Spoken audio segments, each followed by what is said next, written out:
Fucking hell. No sex.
A lot of people go through life doing things badly.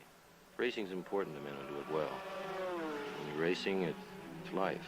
Anything that happens before or after, just waiting. Matt Williams got a brilliant start from the third row of the grid. He's gone, he's hit him, he's straight off at the chase. Half second lead. Oh, but it's just car in the background. He has it. Oh, he's won, he's won. accident. Next to the inside, what a move! What a move!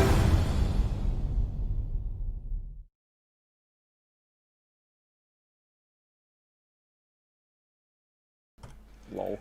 Good evening, everybody, and welcome to round 7 of the Automoblista Australia Group A Championship. So Wednesday the 26th of August, I'm Chris Riddell, and with me, as he is every Wednesday night we do this, Moko Zalavari. Good evening to you, sir. Good evening, Chris. Good evening, everyone, and welcome to the cluster that is this evening's action.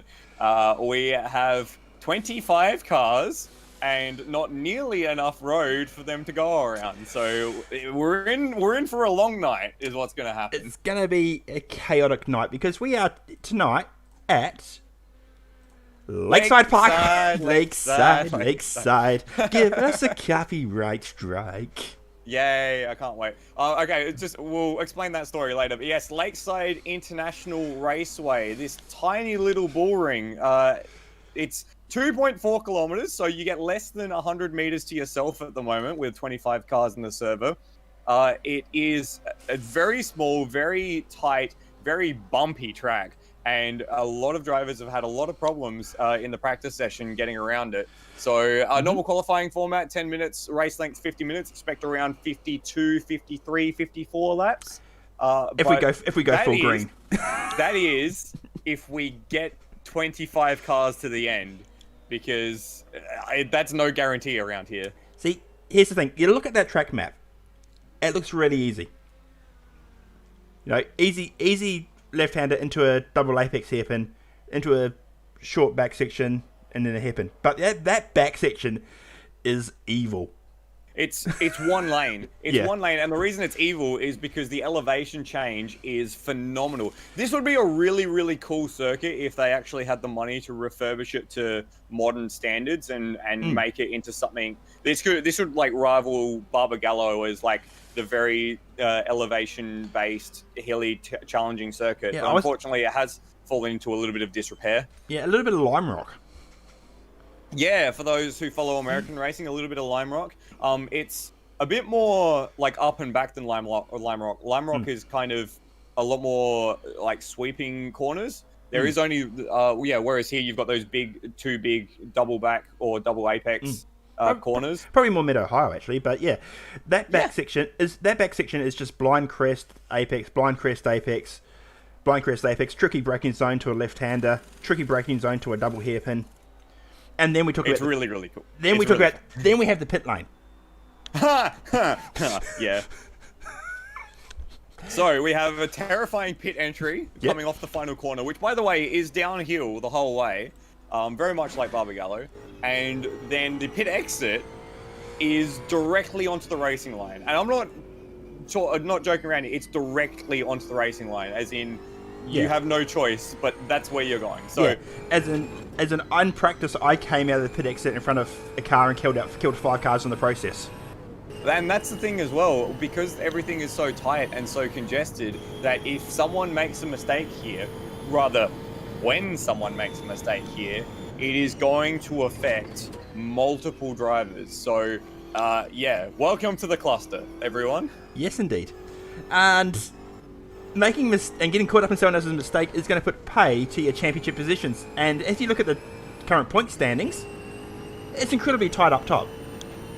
Yeah, Will Devonish and the two Synergy Sim Racing guys, Brendan Hobson and Scott Nolan, have been attached at the hip basically across this series so far. Will's eked out just a little bit of a lead after some very, very good results, but it is still very, very tight at the top. And based on the practice results so far, we'll get into practice results in just a moment, it could be one where the HSVs start to peg a little bit back. The Mercedes will have strength in the slower sections. I was driving the BMW, which is very similar in practice, and had a lot of fun getting through those slower sections. But the outright top speed at the end of the straight is something that's going to be hard to contend with. So Will is going to have a target on his back tonight, and it might be a time for the HSV drivers, the Synergy Sim Racings, to get one up on them. Absolutely. Shall we take a quick look at practice times? Because those who've got a clean lap in, you're talking about 52 seconds at the moment. Yeah, around that. The best lap so far is Brenton Hobson in a 52.155, followed by his teammate Damien Rasmussen, who's done quite well, 52.2, and Will Devonish has set a 52.2 as well. So it's very, very tight at the top. And then you got a bit of a solid mid-pack of drivers in the 52, mid-52s, 53s. So it's going to be a very, very mixed grid. Interestingly, though, we have had an update during the week, just some tire physics and car physics, and we've had a few complaints from people driving the Sierras, not the Sierras, sorry, the Skylines, that there may be some like coding issue, which is making them more difficult to drive than what they should. So we'll try and get to the bottom of that over the course of the night. But in terms of outright pace, the cars are extremely closely matched. And speaking of, we've just had Brock Harvey, I think, improve. Is he on track currently? Was he a third? Yeah, so he's jumped into third. He's under the pit lane as soon as I'm going to try to go to him. Of course. And I've just come to Luke Joyner as he goes off the road at the back section. So we're going to be saying that a lot tonight. There's going to be a lot of cars going off the road. Yep. It seems that people are jumping in and out of the server, probably to reset their tyre allocation for the race. We've got 23 cars in the server, make that 24 cars in the server at the moment. So as practice winds to a close, we'll certainly be able to catch some late action. Yeah. Do we want to do a quick onboard lap with Manuel Santino, who's just coming around? Actually, no, not him. We'll go Matt Cecil. He's about to cross the start-finish line now. Okie dokie. We'll jump on board with Matt Cecil in the Norton Hornet. He's currently sitting in 18th place in the BMW. Actually, he's riding the BMW. So here's the brake into turn 1. You got to trail the brake in quite a long way for this double apex right-hander. This is actually turn 2 because of the slight kink in the back straight. And then here we are going through the back section. So blind crest to the right, and you can see the car get light there. And we got this nice little bowl into the right, moving Brian Walsh out the way. We'll talk a bit about him later. And then this break into this uphill corner here. Matt Cecil actually does a pretty nice job there to modulate the throttle. And then this double apex right-hander brings you onto the start-finish straight. Does very well there, keeps the wheel spin under control. And then here is where boys turn into men. The best guys will be going through there close to flat as we come back onto the main straight, and that is 54 seconds. So you improved on that lap, so well done to Matt Cecil. I think he's his car's ahead. Air brake himself. That was Rody. I think he's the first person we've gone on board who's actually done a whole lap. Yeah, it's a bit like that. It looks like people are jumping out of the Skylines as well, so it might be a little bit of an issue that we'll get to the bottom of. Now, that lap looked very calm and collected on paper, but if we're still on... I'm not sure if we're still on board or not, but there's actually quite a few bumps around the circuit that make particular lines very, very difficult. So while there's a little bit of a cluster in the pits as well, I'm not sure if you've seen that with Rody and... I wasn't going to mention that. What on earth is going on there? Everyone's just having a nice little time. So yeah, there's a few very difficult bumps in the circuit that take a little bit to get a handle on. So I'm actually just going to see if I can find Wayne Spencer. No, that's not Spencer. Yeah, there's a few things. We'll chat about a few things before practice ends. Firstly, a new livery tonight for Brian Walsh. So if we find Walshy, we'll have a quick look at where he is. He's been told in no uncertain terms after making contact with Brock Harvey a few too many times that he's now off the team. So he has a brand new livery for that Mustang. Can't find him at the moment. Yeah.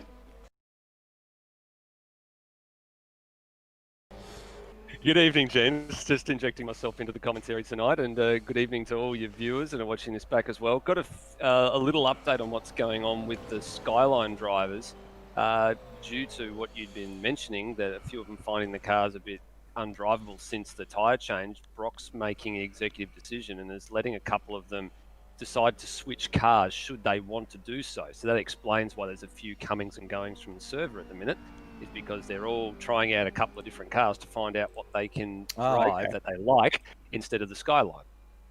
Makes Cool. sense. So that explains why we've got Scott Morrill in a Commodore and a few other drivers. Matt Cecil, as we mentioned, in the BMW. I think Licardo's jumped into a Mercedes. Glenn Miles is in one of Termo's old HSVs. So yeah, a few things that we're gonna have to get our head around tonight for that one. Thank you, Nether. That's all right. And the only other item that I've just wanted to pick up on is it, am I deceiving me, or is there a Commodore parallel or perpendicular to the main straight? What's going on there? Yeah, he's been there since we started. Scotty Nolan, I think it is, just parking up. I don't know whether he's saying people don't come this way because cars come out of pit lane. It is Scott Nolan, yeah. Yeah. I'm not sure. I think people have just begun to just avoid him. I'm wondering whether maybe we haven't got enough pit bays or something in this particular version of the track. Maybe they've just decided, hey, you're on the outer, get out onto the racetrack. That's where you need to be. Another factor. It's great that you bring up the pit stops because we should bring attention to it. It's actually a dual-sided pit lane, so you have pit stalls on the left and the right. So that's going to be certainly a issue to contend with for those pitting during the race. And Harvey did have a little bit of a chat to me before the race, before the practice server went up, and he said that he's expecting a lot of people to do 2 stops.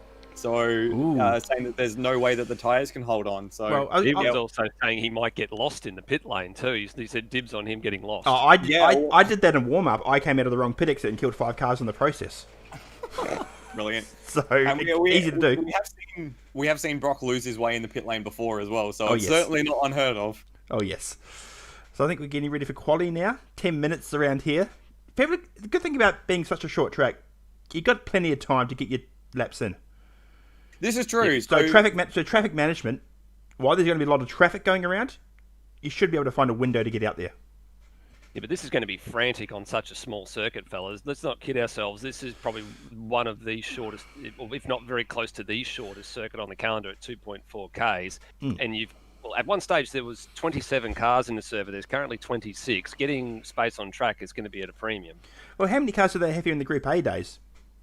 20, even up to 30 by the time supercars finished coming here in 2000.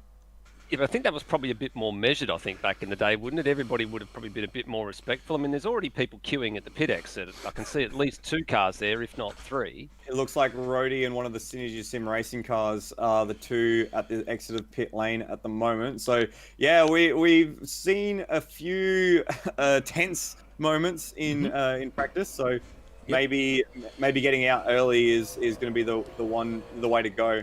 That's a hobo going out now. This is definitely quali? Yes. Yes, it is. Looks qualifying it. We've got Brendan Ross coming out. Looks like another one of the BMWs. Matt Cecil's on his way out. Another one of the Synergy Sim racing cars. Hans Brunswick, I think, is on the move. So they're all starting to flood out now, and very close together too. They're not wasting any time, but nor can they, because it's only 10 minutes. Yeah, well, we have seen, especially at a short track like this, that could be 11 laps if you're on the ball. So you do have a few opportunities, but yeah, it's traffic management is going to be at a premium. So hopefully everyone's nice and respectful, and we don't see any major clusterfucks. Here comes the trouble now, because there's guys coming around on the main straight with the lights on, and there's already guys coming out of the pit lane. So this is where it's really, really troublesome. Hobbo's going to be the pioneer here. As he comes through turn 1 around Rhodey. And, a little bit of a brake lock up, and he's off. Yeah, expect just stayed on. A lot of people doing that, because that's been the mood of the day in practice so far. Oh, that Go ahead. I was going to say, that turn 1 braking point is so difficult to get right. And there's no brake markers anywhere on the circuit, from what I've noticed. That's another thing as well. Yeah, no brake markers. So especially into turn 1 and into the corner, which I'm going to call turn 5, heading back up the hill on the back straight. Those are your big braking zones, and they're very, very difficult to actually hit the marks. Hobbo has already been eclipsed by Scott Morrill at the first and second sector marks. So Morrill in the Commodore today could be on for a pole position. Yep. Will Devonish, our championship points leader, is just making his way into turn 1 on his first hot lap. So Scotty Merrill setting the pace 53.1. Yeah, so not quite at the absolute pace that we saw in practice. We still got a second to get there, but that's a very nice start. Damien Rasmussen actually 17.8 to the first sector, and Will Devenish 17.4. 17.7, sorry. This is changing rapidly, guys, and now Hobbo's gone with 17.6 purple sector, Rasmussen purple middle, so there's purple's popping up all over the place. Everybody just continually improving the marker in every sector right now. Rasmussen coming across the line, and he'll probably dip into the 52s. 52.9 for Rasmussen, just eclipsing Steve Bolger, who was also at a 52.9. Yep, Devenish about to come across the line now. His second sector was okay, but he was a bit squirrely. But he still goes fastest with the 52.4. And he just eclipsed Lime Mitch, who came across the line with a 52.5. But Hobbo's gone ahead of both of them, the 52.3. So already the time's ramping down very, very quickly. And so we've got 16 times set already, although John McDonald's time, 14 seconds slow, he'll want to go again. Well, we're not mucking around. We're already 6 minutes 48 to go. Ooh, I heard a crash on the back straight. I'll see if I can get a bit of an idea of what's happened there. As you do that, any purple sectors, or my timing's just frozen? Yeah, purple sector coming up for Wayne Spencer in sector 1, 17.6. Fastest middle sector is currently Lime Mitch with a 16.1, and Scott Nolan, the last sector, is purple with an 18.2. Okay, just looking at, or was a Spencer now. 4/10 off of his personal best coming through the second sector. You got caught with a bit of traffic there with Mike Colston, and I'm pretty sure that's Scott Murrell in the Big Dog machine. Big Dog! Yeah, it is. Machine. There we go. As Brendan Hobson jumps to the top, Wayne Spencer's going to slot into third. Beautiful. Sorry, mate. I had to fix that up because I knew with Nether here, we got to do it properly. That's not a bad lap, actually, for Wayne Spencer, considering his middle sector was really badly compromised. And he was 0.4 of a second off the leading sector 2 pace, but had a very, very tight sector 3 and wasn't far away from matching Hobbo's time through sector 3 either. Scotty Nolan just come across the line into second place, 52.4. Sorry, guys, big moment from Brian Walsh over the back straight. He was flat out through the grass section, and he did some lawn mowing, and I think rounded up 2 cars in the process. Let's have a look at this one. He's coming through the back section in the downhill. Ooh, boy. Well, that's not where you want to be. And just while we were watching that, Liam Mitch has jumped to the top with a 52.1. So that's very close to the absolute pace. In fact, that's the fastest time of the session this evening. So he's got the bit between his teeth at the moment. Scott Nolan about to come across the line. He's had PBs this lap, but not quite at the absolute pace of Liam Mitch so far. And he goes into third. Yeah, we see a few cars. Just one driver left to set a time too, and that's Rhodey. He's had a couple of bites at the cherry, but I think he just came out the pit lane now. Yeah, he's just on his way out of pit lane now. Looks like he's had started down pit lane a couple of times, then decided to go back in. So this is really his first official getting out onto the track. This is a bit like a baggage carousel now, isn't it? Everywhere you look, there's a car, and then there's another car, and there's another car. They call the NASCAR circuits, a couple of them over in America, like baggage carousels. They just continually see cars going around and around and around. There's no real space on track, and this is no different. I've just seen Rhodey been collected by, I think that's the Cam Rutledge machine down at turn 1 through no fault of his own. Yep, it just coming out of the pit lane. Oh, it was actually, so it's a fair way away. How's this happened? Has Rhodey just been dawdling on the racing line? No, Cam, he's just been... Cam was actually lost it. Cam just got on the grass, dirt, on the inside of turn 1, and that was all she wrote. It's a bit like that sometimes, especially with that sweeping left-hander into the first corner. If you're on the wrong side there, if you're not paying attention, you can just nick the grass, and then you've got a one-way ticket to the gravel trap, or rather the advertisement board at the exit of turn 2 there. Another thing we should just quickly mention, we've got another wild card in for tonight. Whereabouts is he? Luke Rosella. Would know him from GT3 action and Super 2, I believe. He's driving the second Ecurie Brunswick car this evening, and he's currently down in 17th place for lap times. He's just about to start another hot lap for the Volvo. He's actually just ahead of his teammate at the moment in 18th. Okay. So with 3 minutes to go, Liam Mitch is just holding sway from Brendan Hobson at the moment. Scotty Nolan and Damien Rasmussen rounding out the Synergy Sim 2, 3, 4. followed by what was a Spencer Will Devonish down in 6th place, and Ozrob in 7th place currently. Now it looks like things are starting to get a bit serious. Oh, as I look at that, I look at a Volvo going bush bashing. Roddy's about to get his banker lap in here too, guys. He's got one more corner to go, and he's tracking to be probably in the last 3 or 4 spots on the grid. There's about 3 seconds or so down at the second timing intermediate.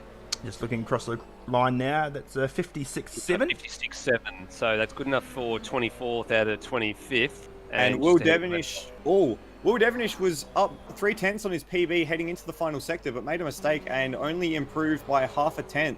So that Hobbo's had a ripping first sector here, guys. He's gone purple in sector 1, but he's got traffic and he's got a lot of it. So if he can manage this well, he'll be pretty handy to the line, but he's lost most of that through sector 2. So he's looking like making a late charge for the top spot here. And he's just been eclipsed by Damien Rasmussen, who's gone to the pole. 52.097, the first 52.0 we've seen so far. And we've seen purple sectors from Lime Mitch as well, but not quite on this lap. He's just behind Rasmussen on track. So hopefully both of them get a clear lap in this time around. Well, I think Lime Mitch just... No, he just bailed. He bailed, and he had a big moment, a big slide. I don't think he's going to get out for another one unless he hurries. He'd have to get out on track right now. Damien Rasmussen came around the final corner, 200s up on his personal best. And he's been slotted into second. Nolan's gone Nolan top. Goes to the top. And Rasmussen can't get there. So Nolan, 0.25. Rasmussen shaved 0.02 of a second off his time, but clearly not enough. He's 7/100ths down on Nolan. So at the moment, Synergy Sim Racing 1, 2, and 4. Can Hobson move to at least third and top 3 and make it a 1, 2, 3? He cannot. He has to go again. He'll get one more lap. So everyone's going to be starting their final laps pretty shortly. We've had a spin on the back straight. It's Hans Brunswick who's around, so he might not get another lap. And Lime Mitch is dawdling pretty aggressively on his lap. Might not quite get to the end. So here we go. Everyone's on their final laps now. Okay, I would lock off at the start-finish line. We'll call them as they come across the line. We've got Scotty Nolan coming across. He's currently a pole sitter. Doesn't improve that time around. And this will be not improving here, guys. He's had a poor middle sector. He's been on the grass a few times, so he's not going to improve his time. So he might get jumped by 1 or 2 more here if they can get their act together. Will's up to the first sector mark, but he's down on his PB, so it'll be interesting to see how he goes. And there's time, so Wayne Spence will be the last one to get his lap in. Hobbo misses out. Hobbo misses out on getting another lap in. I'm pretty sure that was Hobbo. Yeah, it was Hobbo, and Spencer, I reckon, got to the line with milliseconds to spare. Murrell's improved on his last lap up to 11th. Doesn't look like there's anyone actually improving this last lap. We'll check what the Mercedes of... Is that Brendan Ross coming across the line now? Devonish has given it away, so Devonish is done. Yeah, Brendan Ross coming to the line now, followed by one of the Synergy Sim Racing Commodores. Rasmussen's gone top. That was him going across the line. He's actually gone top look at the with margin, a really good guys. time. 0.06 of a second. There's not much in that at all. The only real man here, I think, that can maybe make a late move is Lime Mitch and possibly Wayne Spencer. They're the only two that we want to look at. Lime Mitch is coming to the line now, Lime but Mitch I don't think he's had going a to shocking improve. first sector. Nothing for Lime Mitch there. And Spencer's given it away.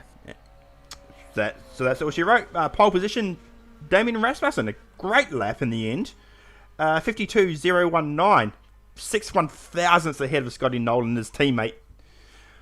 Can't be any tighter than that. What's that, like 3 millimeters? Oh, something along those lines. Yeah, definitely. And the NASCAR boys call 0.02 of a second to 1/16 of an inch, so I think you're probably spot on there. Did you just pull that number out of your butt? Yeah. No, that's literally what happened. No, not you though. I believe what you say. I did not believe anything that Kiwi said. So if he just pulled his number out, that number out of his butt, I swear. Hey, what can I say? I'm a genius. You got to go all the way back to, I think it's one of the races at Talladega where they I think it was Darrell Waltrip that called that one as being a 1/16 of an inch. But yeah, you're probably not far wrong, I think, Kiwi. So I think 3 millimeters is probably slightly less than a 1/16 of an inch. And he was only 19 thousandths away from a 51 as well, which would have been a pretty impressive lap time. 51 second around this little bull ring would have been quite quite the lap, so not quite there. Other important positions throughout the field. Lime Mitch and the Commodore ended up in third. Devonish eclipsed Hobson at the end there, so he's in fourth. Wayne Spencer impressive in sixth place. The top Sierra is Cracker down in ninth. And anyone that we're surprised to see down the order, maybe Hans down in 13th. That's a bit of a poor result for Hans, who has aspirations of finishing in the top 5 of the championship. So he will have to make his way through. To be fair, I don't think this is a track that's going to suit the Volvo in any way. True. Yeah, this to me feels like it's a bit more of a power circuit than anything as well. I mean, the evidence of the fact by most of the cars up front at the moment in qualifying are the big engines, the Commodores, Will Devenish's Mercs up there as well.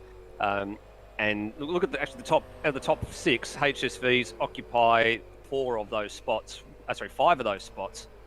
with Will Devenish's Merc the only real odd one out. And Lime Mitch and the Commodore there as well. Yeah, So I counted one as well because it does say on my screen Ringer, but I know what he's done. He's moved into the Commodore. yeah. Who else is up there that's a bit of a concern? So Steve Bolger as well. He's currently P9 in the standings, and he ended up in qualifying in P8. So that's a pretty respectable result for the BMW. Yeah, and that's a very similar physics engine to the Merc as well. So the gap between Bolger and Devonish is probably the actual real gap between those two drivers in this car. So Bolger with just a little bit to go to get to the very top, but certainly anything in the top 10. In a 26 car field, if you're in the top 10, you're doing something right, I think. That's fair to say. And at a circuit like this, I think you've got to be up the front. I mean, it looks narrow, but it's really got a fair bit of width to it, especially down the front straight. But you do not want to be buried in the mid-pack in a race like this on lap 1. It's going to be bedlam. There's going to be people moving here, there, and everywhere. I personally wouldn't want to be caught in the midfield at the beginning of this race. I'd rather be at the front, or if I didn't qualify very well, I'd rather be at the back so I can take it easy on lap 1. Just on that then, Flood, you were saying before, 2-stop strategy will be the likely of what we see tonight. Do you think, given that, taking a stop early is going to work, or is there too much? Is the lap too short that you're still going to come out in traffic anyway and potentially drop that lap? Depends on how early is. So if it's lap 1, then you're kind of missing the point of the 2-stop. I'm not sure. We've seen a bit of length in the pit stops. I think if you're in the top group, you can probably afford to take an early stop and get out somewhere that's not too bad. But if you're anywhere in the mid pack, it's going to be like Simmons Plains, where you're almost going to be lapped straight away once you take a pit stop. So it's going to be a very difficult decision to make, especially if you're torching through that left front tire rather. Has anybody given any indication of what the distance is on fuel going to be like, let alone tyres? I mean, just doing some rough math here, we look at it, some are going to be about 57, 58 laps, just judging off a race pace of around 53s. And that's been generous. I mean, that's what the front runners are probably going to be doing, somewhere in the 53s. As to where you come in and take a stop, and has anyone talked about the pit lane transit time, not let alone how long it's going to take to stop? Not as of yet. We'll probably try and work that out as the race goes through. The fuel shouldn't be too much of an issue because you can fuel and change tires in this series, I'm pretty sure. So the fuel, you'd probably be able to get away with doing it through a tire change.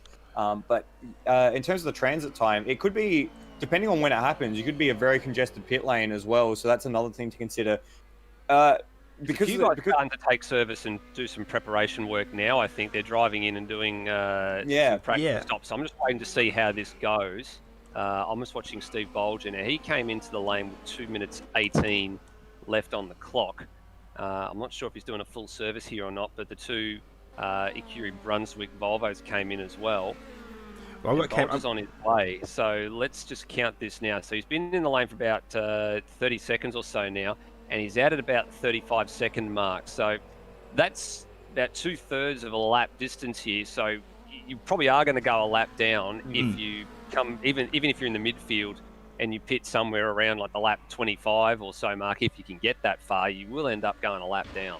And not to mention as well the fact that on the main straight, they're going full throttle that entire way down. So you're actually going to have to come off the throttle onto the brake to get into the pit lane because of that very difficult entry. And you've got to wind up to full throttle and full speed down the main straight as well. So your delta time could be in the realms of 45 seconds once you add that all together.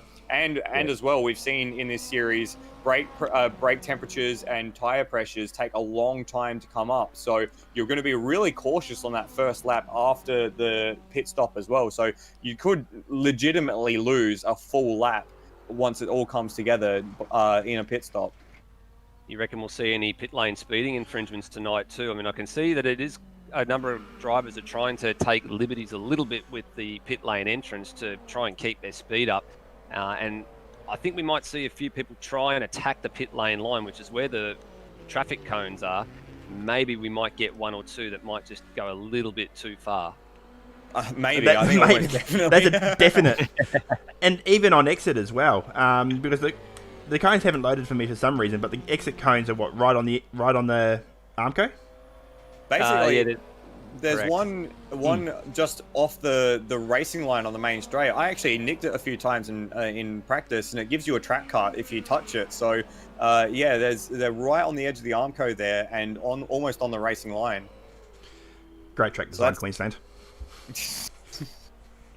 Honestly, I said it at the top of the show. This track, if it was built to like FIA Grade 2 standard, would be an absolutely awesome track to run like a variety of series on. Well, it would be so much fun. I was reading online. I think it's subject to a noise limit of 90 decibels.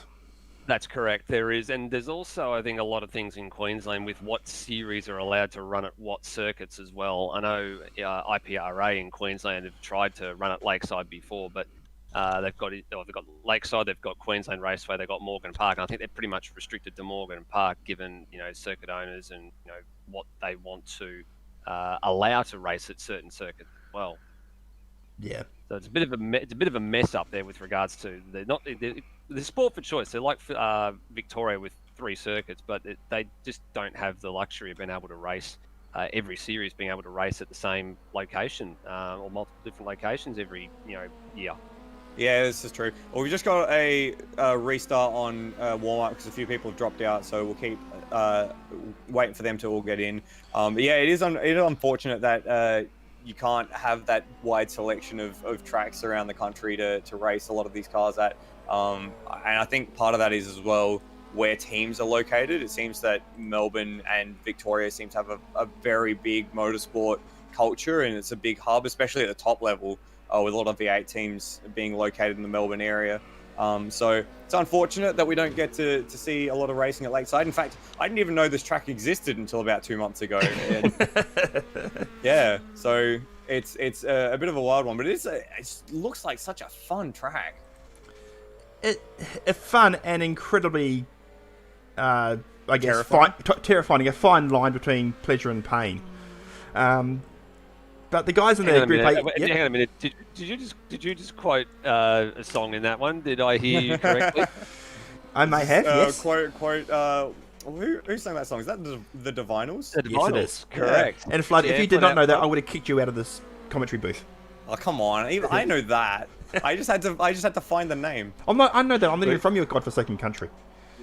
Well, if you were, if people were tuning into last night's broadcast of the GT3 Sprint Series, I actually issued a challenge to Michael the Flood. Yes, he did. To have a little bit of a sing, because some of the drivers have been wanting him to sing a song to fill in some time on the stream. Last round they tried, and it was rather unsuccessful. And it started getting there last night, but the challenge has been issued. So yeah, I'm aware. For some reason, I don't understand why this is a thing people want to hear. I'm not a good singer. Everyone, you're better than me.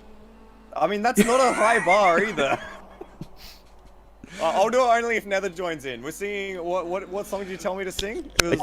We went with Australian Crawl's Lakeside, given the circuit that we are racing at tonight is Lakeside. But you did a bit of digging on this song just to work out what it was all about. I'm assuming you studied your lyrics, and you told me when we entered tonight, you said, this song's all about perving on girls at the beach. And I said, yeah, pretty much. Yeah, it 100%. Lyrics like, whereabouts are we? We're gonna sneak out my window at 4 a.m. and gonna meet them at the beach. Cool. That's cool. Yeah, There's also talk in there, I think, with the lyrics about panel vans and Tiranas. And Yeah, all I that got sort of stuff. I got a terrific Tirana, a green hand going to wave bye-bye. You should have seen them bathe. There's no hero, no hero. I say, hey, do you remember going cruising for a nude? Hot. Wow. Oh, brilliant. Don't you just love the 70s, everyone? Oh. Don't you just love the 70s? That was it. The most explicit song from Australia I know is The Slab from Hunters and Collectors.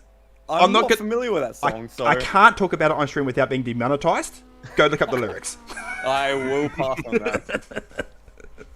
Well, I mean, when you think about it, a lot of those classic Australian songs have really unsavory themes. Like, Boys Light Up is about going to a brothel. That's literally what it's about. You look up the lyrics. That's a bunch of lads going to a brothel.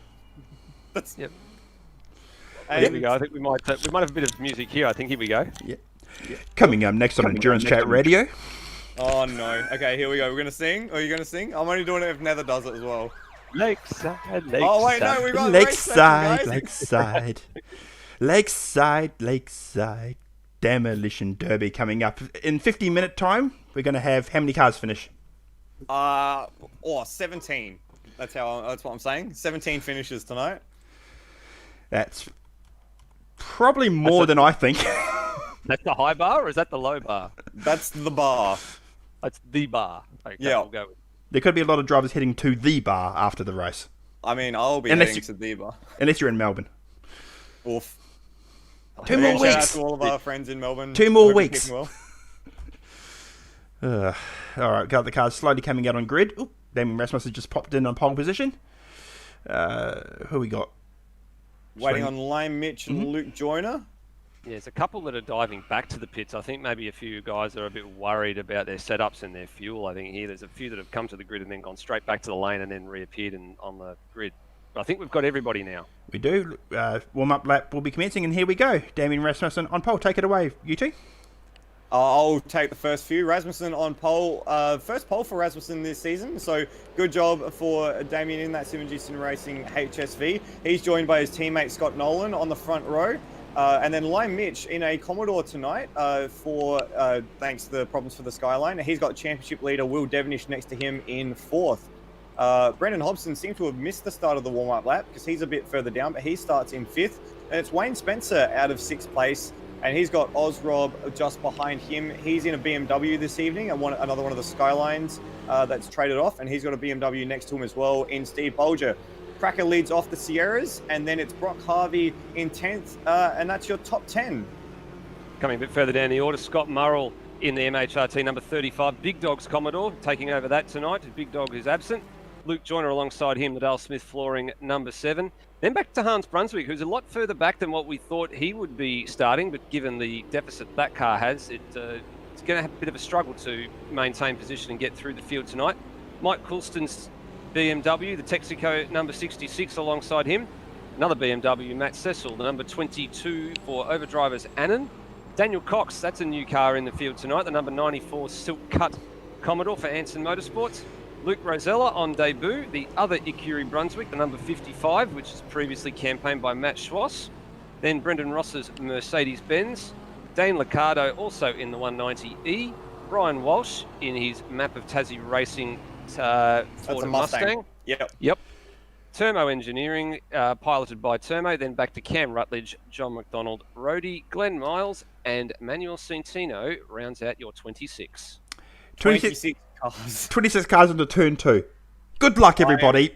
I'm scared. I'm going to go park a camera there and hope for the best. You do that. Keep an eye on the rear of the grid just to see what happens, because I reckon there is going to be carnage with a capital C. If anything to go by, look at all the drivers out of position on the grid already, just looking to find ways to get past each other. Yes, this is going to be... That's this was an awfully weird-looking line on the right-hand side of the grid there. If this was a rolling start, you'd be going around another lap. Oh, yeah, they'd be waving this off. Oh, yeah, for sure. I think they might be so far out. Oh, here we go. We're about to get going. Good luck, everybody.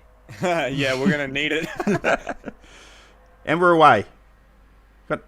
Very Well, there messy was a start. few people a bit deep in the grid that didn't get away very well at all, and a few people had to check up as a result. Termo at a bit of a moment, so too Glenn Miles couldn't go anywhere either. And Damien Rasmussen's actually lost out at the head of the field, and Scott Oh, Nolan it's already on! It's It's already on! it's already on. I think that was Luke Joyner Luke spinning Joyner out. and one of the BMWs, I think that was Matt Cecil, Dane Liccardo, and Luke Joyner were the ones involved in that, and I think Joyner's struggling to get going. He might be hung up on the tyre wall here. And meanwhile, out front, actually no. They were running side by side down the back straight, Will Devenish and Brendan Hobson, but it's going to be Scott Nolan taking the lead from Damien Rasmussen. Devenish slots into third, Hobbo into fourth. Liam Mitch has lost 3 positions now. He's down into 6th, and Wayne Spencer completes the top 5 at the moment with Ozrob in the BMW joining that front group as well. Well, yellow flag still out at turn number 2 as well, so there'll be no passing down there because Joyner's trying to get himself off that wall. So we have to be careful here. There was a few drivers looking to make some passing moves here. Including a Punterino going on, I think, as well, maybe back there. Yeah, well, Devenish definitely had a look upside Rasmussen, but once he saw the yellow flag, hard on the anchors, almost got Hobson out. Back to single file down the back S's. Scotty Nolan's actually got a bit of a break, half a second. And that phase when half a second's a bit of a break as Wayne Spencer and Liam Mitch went side by side through that back section. Spencer all the way on the grass, and Liam Mitch actually got that move done there. So he's now back into 5th place. Oh, sorry to interrupt. Devenish, you spin around. He's got to the back of Rasmussen, and I think he's made further contact with another car as well. Yeah, I think another car behind him spun off in sympathy. That was Ozrob, who just got a little sideways. So Devenish, our championship leader, down in 13th. Rejoining the race in the middle of the mid-pack. So a bit of a blunder there for Devenish. Hopefully he's able to recover. But we've still got that yellow flag into turn 2 with Luke Joyner still stuck on the wall. Devenish did that all on his own too, just locked the rears, getting in there a bit too hot, trying to pass one of the Synergy Sim Commodores, and likewise it was Ozrob trying to go up the inside of Wayne Spencer, did the same thing, locked the rears.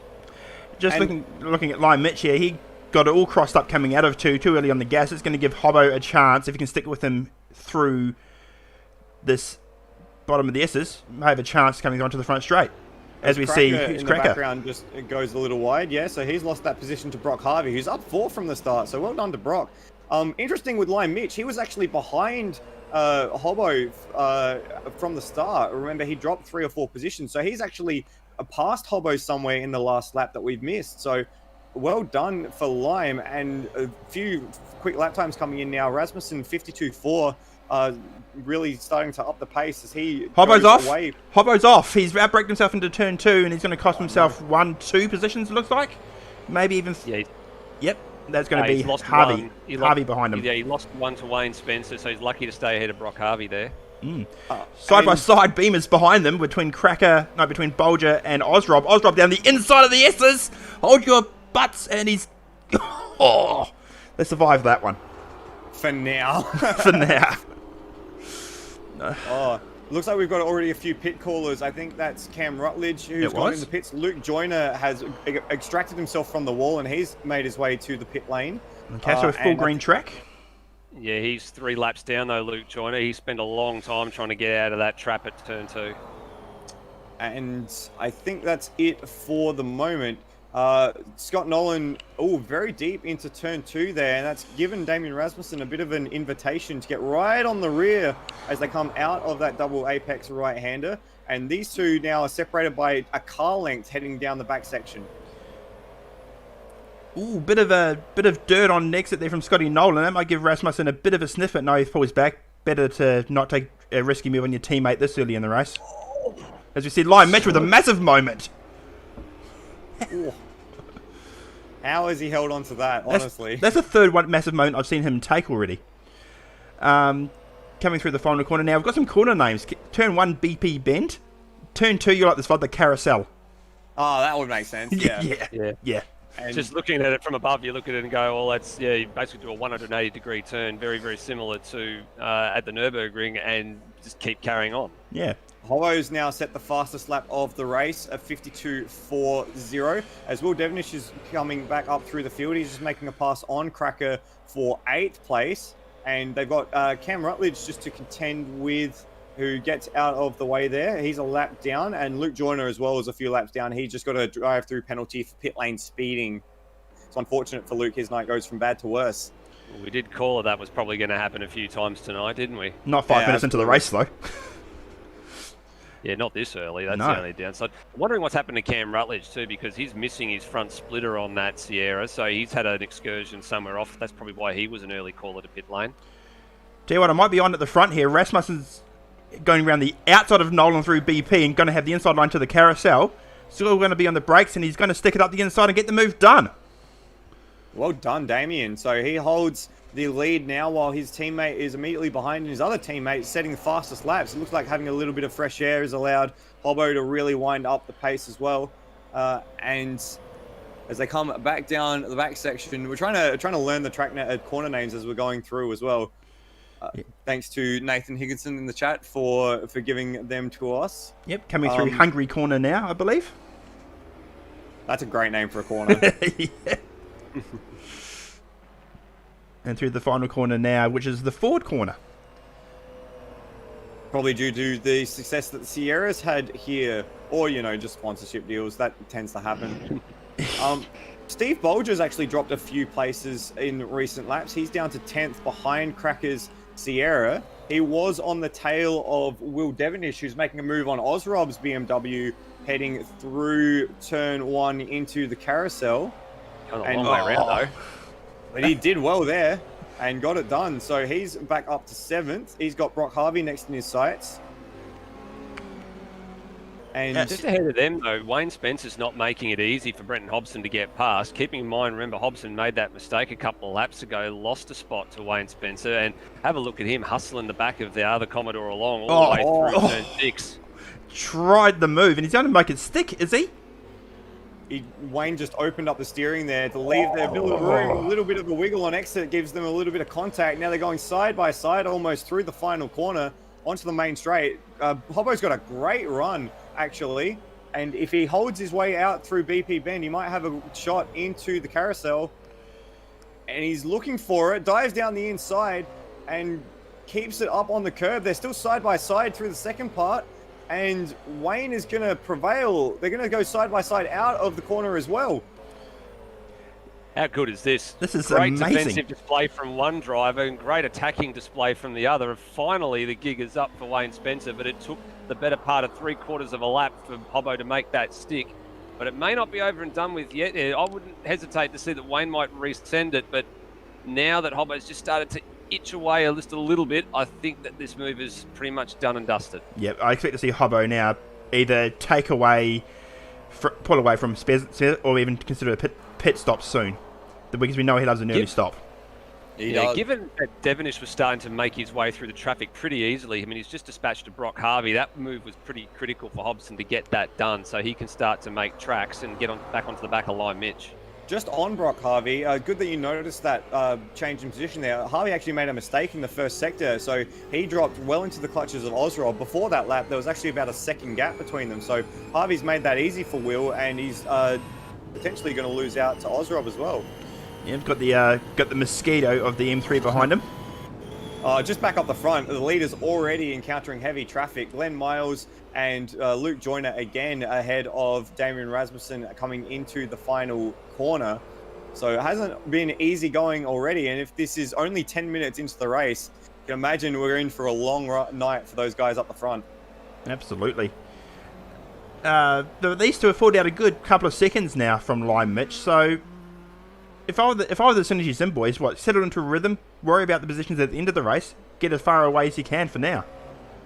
Oh, and Hobbo, speaking of settling into a rhythm, Hobbo's done exactly the opposite of that. Outbraked himself into turn 1 and lost about half the gap he was building up to Spencer. So I think that might have had a little bit to do with the traffic there, just coming in. Oh no, the traffic was well off in the distance. You just locked it up. So a scrappy night so far for Hobbo, and maybe not getting the same pace out of the car as his teammates. I was going to say this. How many times have the Automoblista racing boys been here? Neither. How many times have we raced here in AMS Oz? 0. This is the first one. Oh, wow. There you go. Yeah. We're all learning. Unsurprising then that everyone's having difficulties with it. Brock Harvey is just about to set a nice lap, a 52.8 for him. Not quite his best. He had purple middle sector for Brock. as he's trying to latch himself onto the tail of Will Devonish. Meanwhile, Ozrob is looming I was going to say looming large, but he's a beamer and he's never large. Certainly not. That little group, Devonish, Brock, and Ozrob, certainly one to keep an eye on as the race develops. They're putting in some very quick laps, so that'll be, one to watch. Yeah, just running on board with Ozrob. Ooh, Ozrob got a lot of curve through what I want to call Hungry Bend. Is it hungry because it keeps you wanting a little more? No, because Jax was around somewhere. Yeah, fair. I don't know. Probably because you want more. Ozrob might get a bit of a run here. But it looks close. The BMW's problem is its top end, so as the straight goes on, the Commodore should stretch away, but he has a bit of a look, and... Yeah, he's waited for him. Harvey's gone around. Yeah, he's probably. I think he's slowing down to redress that position as well. But he's going to be waiting a little while. Harvey does about a 3 or 4 point turn back there. Yeah, Ozrob has just taken off, so that's going to cost 3 positions for Harvey. We'll see what happens to Ozrob as a result of that one. The stewards may not be too impressed because it was pretty cut and dried from my point of view, and we're riding on board with him, so there's no way out of it. Yeah, I was riding on board with Harvey looking back as well, so that was there's an SKP across the grass there. That was the one of the yellow Commodores going on doing a bit of a tour of the grass. That was Glenn Miles. And Ozrob has slowed up to, maybe not intentionally actually. It looks like he actually went off at the top of the hill. Yeah, he went off on his own. He might be trying to redress to Harvey, and in fact, yes, he is. So...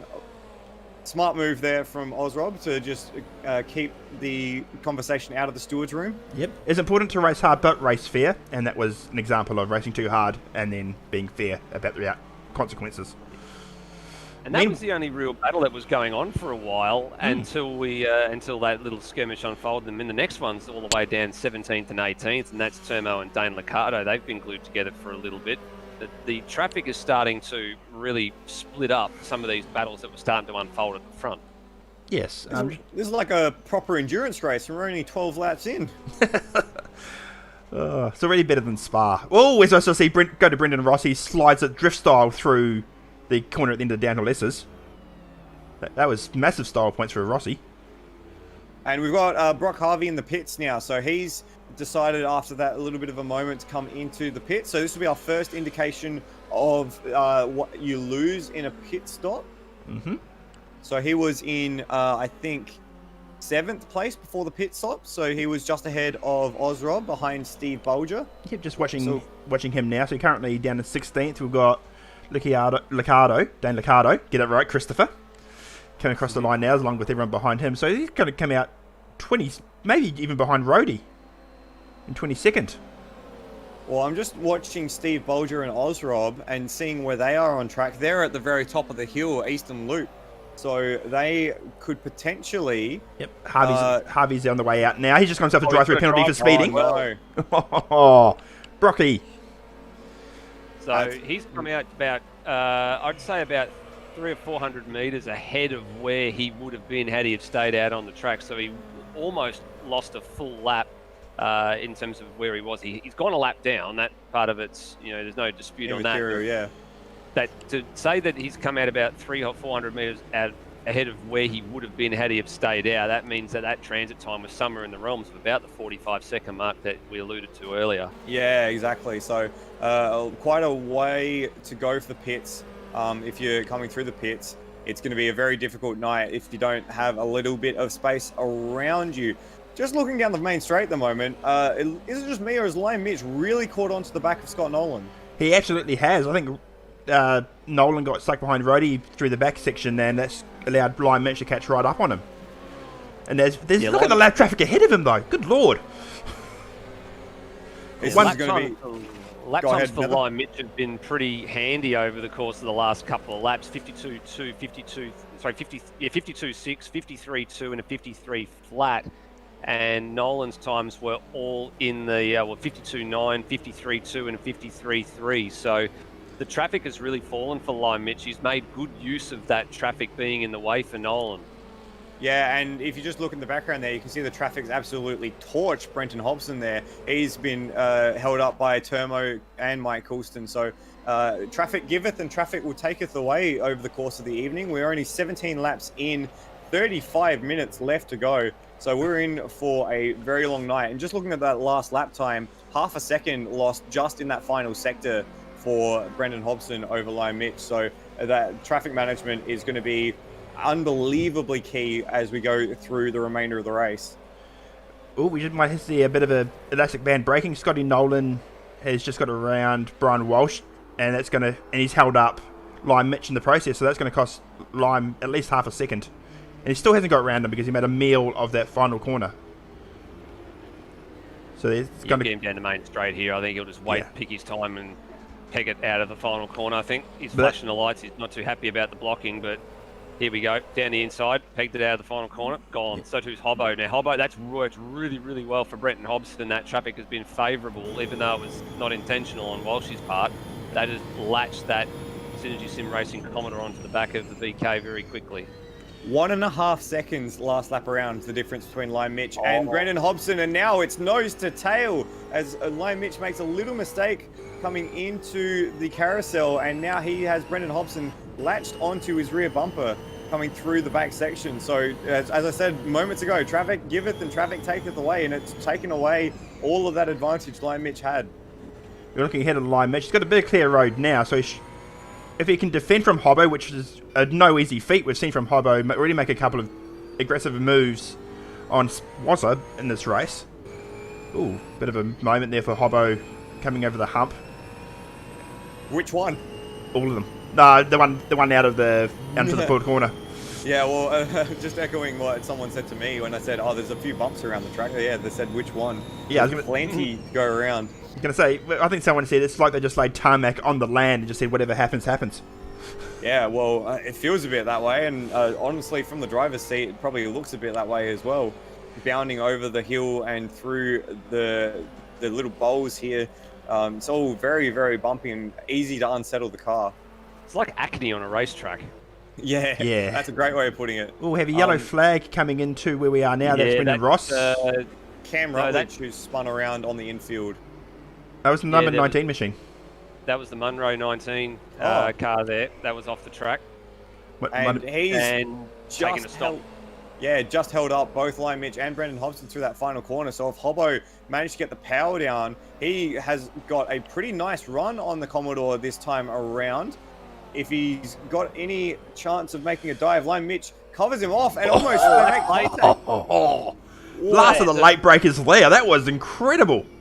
He was originally looking to the outside there, and Lion Mitch covered it off, made his one defensive move. So Hobbo just said, "Oh, you're not going to cut that off for me. I'll go back the other way."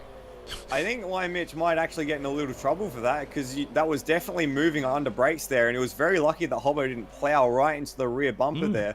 So a great move in the end for Hobbo, but a little overzealous defending maybe from Lion Mitch. Very overzealous for half an hour still to go in the race. Yeah, that's definitely true. Yeah, I think we're going to see Hobbo win this lap. Yep. Yeah, or in the next couple of laps. I'm wondering if he's got some very badly flat-spotted tyres as a result of that, because there was smoke everywhere going into that braking zone. So I wouldn't be surprised if he wants to get rid of them very quickly. I've got to say, there aren't as many drivers going for the early stop as I thought there might have been. There's only about 4 takers in the lane. I've seen Glenn Miles, John McDonald. Right now we've got Dane Liccardo in there, and Brock Harvey was the other one. So they haven't really come in any great hurry early on. Which is, blowing that 2-stop theory with half an hour to go. Oh, you could sort of 2-stop from here, but it's almost not worth it. I think it will be, it's one of those situations where people haven't really done a full stint or haven't had the chance to do a full stint to really test the tyres. I'm actually just watching the battle for the tail end of the top 10. It looks like Brendan Ross has made a mistake at some point, because he's sandwiched between the Ecurie Brunswick mobiles.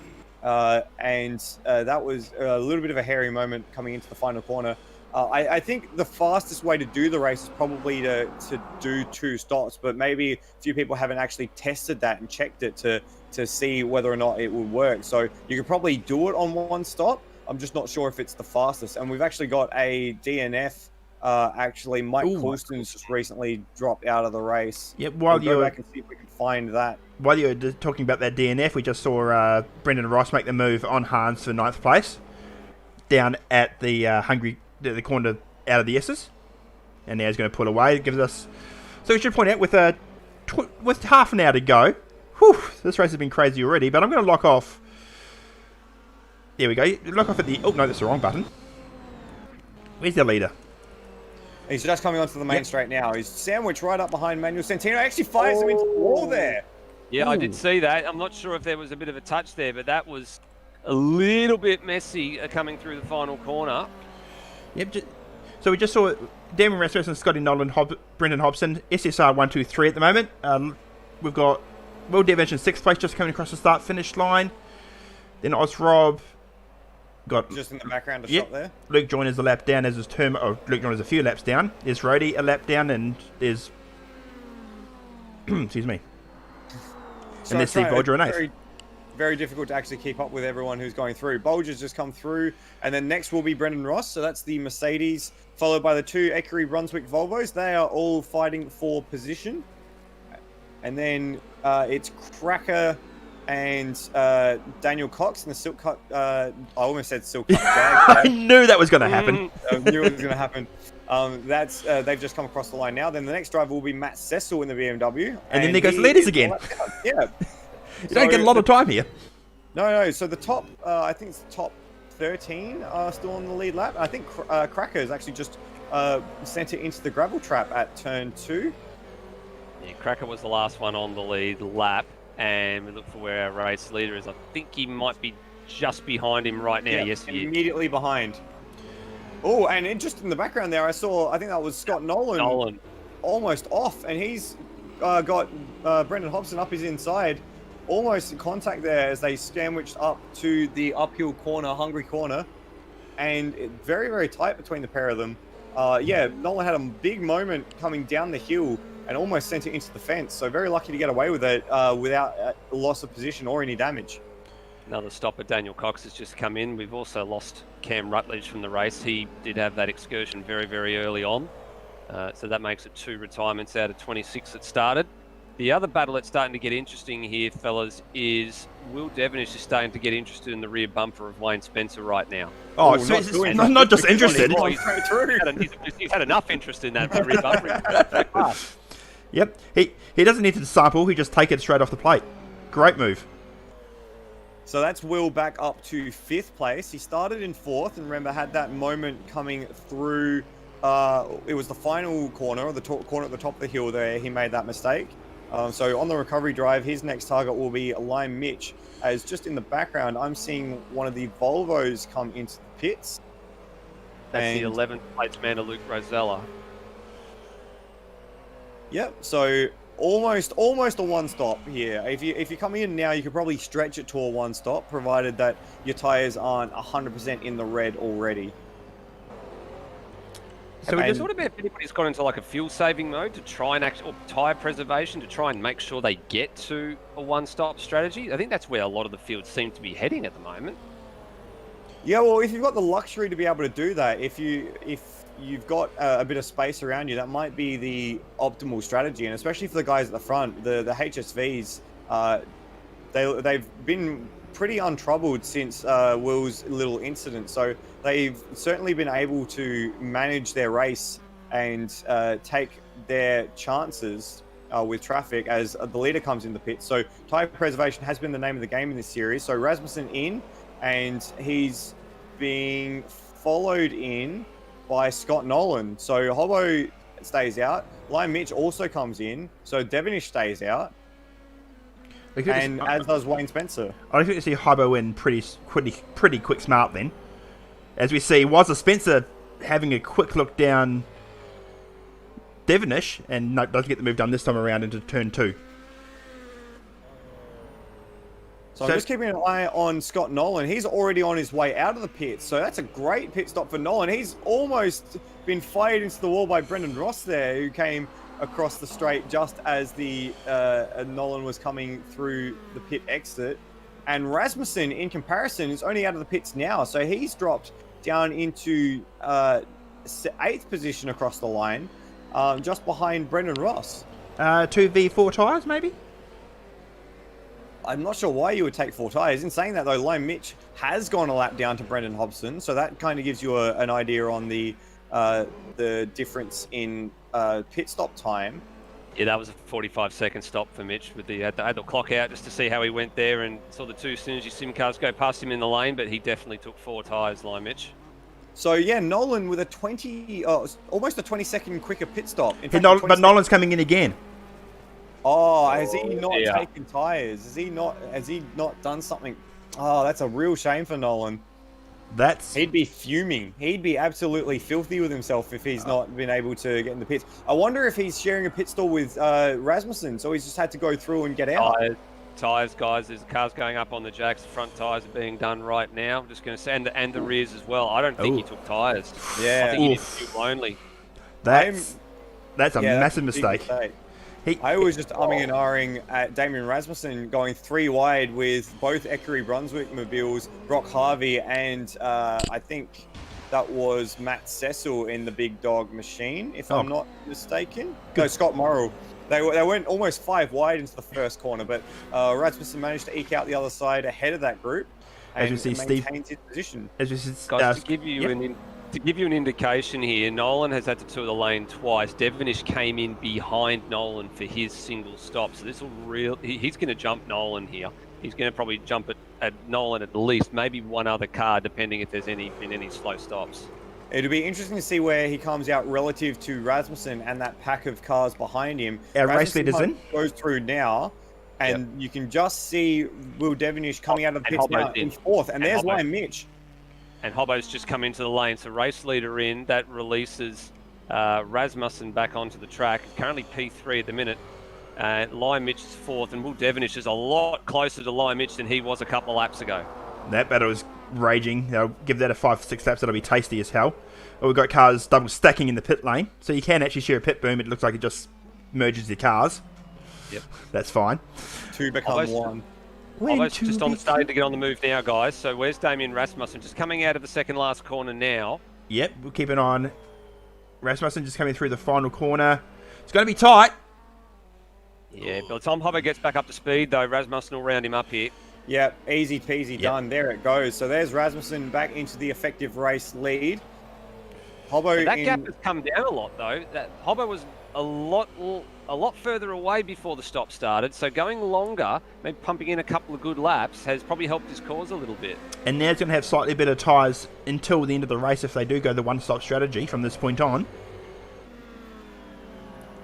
It is still a fair gap. That run to get back up to speed is certainly quite extended. So the gap at the front is about 3 seconds. And depending on traffic as well, Rasmussen's just got, I think that's Liccardo and Rhodey, who are battling for position as Manuel Santino gets a drive-through penalty for pit lane infringement.